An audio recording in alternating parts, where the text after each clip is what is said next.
Apple finally made its big showcase today of a slate of new products, a bigger range of iPhone 6 devices, and an entirely new Apple Watch. I'm Parmy Olson. And I'm Ewan Spence. These are the top 6 moments from today's Apple event. First, we had bigger iPhones, then an Apple Watch. There was a new payment service announced. There's a whole new type of software and UI integrated into the wearable device. We're going to talk a little bit about Tim Cook's vision for Apple going forward. And finally, a look at some of the problems that were actually happening today with the webcast. Today, Apple announced that the iPhone 6 will be 4.7 inches diagonally and 5.5 inches. Now, Ewan, this is a big move away from what they've done before. Why do you think they've decided to go the way of Samsung and HTC, the big phones, who they mocked previously? Remember, it was Steve Jobs that was doing the mocking. It's Tim Cook's Apple now. And I think the simple answer is there's a consumer demand for it. Smartphones are now perceived to be larger.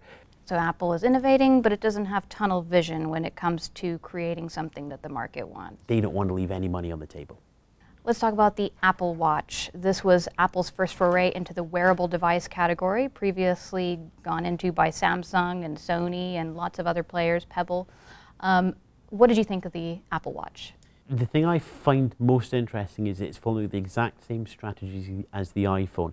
It's creating a high-cost, luxury, aspirational device. It's at starting price at $350. That leaves a lot of scope underneath for the Android Wear manufacturers, for boutique manufacturers such as Pebble. They're going to be taking a lot of profit, they're going to be taking the high end, and they're going to leave everybody else to scrabble around at the $100 and $200 mark. I thought one of the interesting points about the watch was it had the digital scrolling wheel, which was a nice throwback to the original feature of any old watch, which is used for winding it, or even the scrolling wheel on the iPod. So let's move on to payments. This was another big announcement that Apple made. Touch to Pay, it's been talked about for many years. Nokia, Google, many phone manufacturers have put NFC, so-called NFC technology, into their phones. But now Apple's got Visa, MasterCard, American Express, and a whole host of vendors, Whole Foods, Starbucks, Target, who are ready to start taking tap to pay. Is this going to change things for mobile payments? It's certainly going to change things in America, but that's mostly because America's already in the process of changing. Chip and PIN, which is prevalent in other Western countries, is now finally coming into America. That requires point-of-sale terminals to be changed across pretty much every storefront out there, and the new point-of-sale terminals all have NFC tap to pay in them. All right, Ewan, let's talk about software and UI, and I'm intrigued with how they're figuring out the user interface for the watch. It's so small, and it was really interesting just to see the way you could zoom in to this cloud of apps and zoom out, what they call the neighborhood of apps when you tap. What did you think of all that? You know, the watch functionally wise does the same as every other watch. There's customizable watch faces, there's third-party applications, there's first-party applications. You can scroll up and down and you can select things and go back home.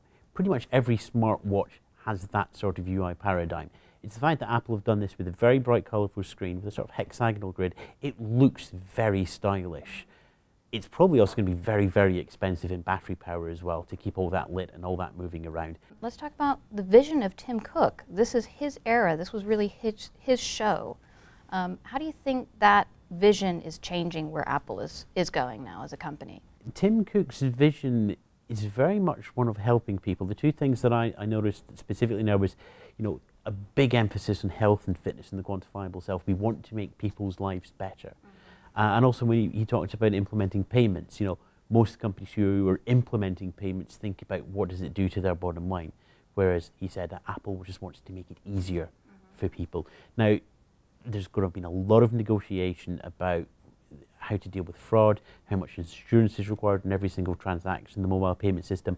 It would not surprise me to see that Apple is taking on a lot of that risk onto their cash stockpile. It's a huge amount of risk, and when you think about payments as what that could contribute to Apple's bottom line, it could be a lot. It's been called by Gene Munster of Piper Jaffray the biggest new service since iTunes in terms of what it could contribute to Apple's bottom line, but we just don't know because payments typically is a low margin business, but Apple's got tons of iTunes accounts. So. Yeah, and at the same time, it also, much as the smartwatch does, it floats the rest of the payment industry up higher. The rest of the payment industry has been waiting for Apple to enter. Let's move on to our last point, our last memorable moment from today's big event from Apple, which I don't remember. I didn't see. I didn't see. I'm sorry.